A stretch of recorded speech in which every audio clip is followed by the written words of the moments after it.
আসসালামু আলাইকুম। আবুল হোসেন সাহেব আসছে আদাবর 17 থেকে। ওনার দীর্ঘ 5-6 দিন যাবৎ নি পেন এবং অ্যাঙ্কেল জয়েন্ট ব্যথা, শোল্ডার জয়েন্টও ব্যথা। তো এর আগে কোথাও ডাক্তার দেখান নাই তো নাকি? না, কোথাও ডাক্তার সাথে দেখান সাথে নাই। আমাদের খোঁজবে, আমাদের কাছে চলে আসে।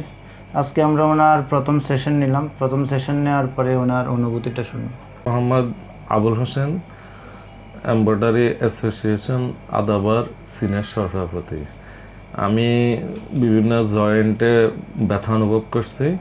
তো আমি খোঁজ নিয়ে সরাসরি ওনার কাছে আসি। প্রথম সেশন করার পরে মোটামুটি ভালো লাগতেছে। এখন ব্যথা দেখেন তো অনেক, হাতটা একটু দেখান।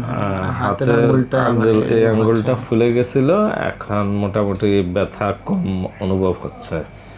এখন আচ্ছা, ভালো ঠিক লাগতেছে। ঠিক বিভিন্ন জয়েন্ট মেসেজ করছে উনি, ঠিক পায়ে, ঘাড়ে, মোটামুটি এখন ভালো লাগতেছে আমার।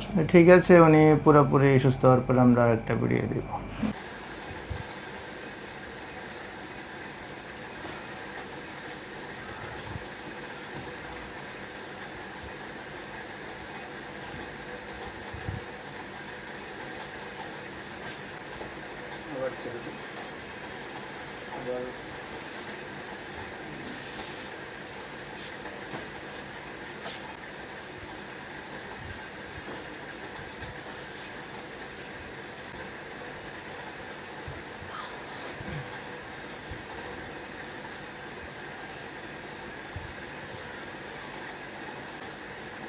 শেষ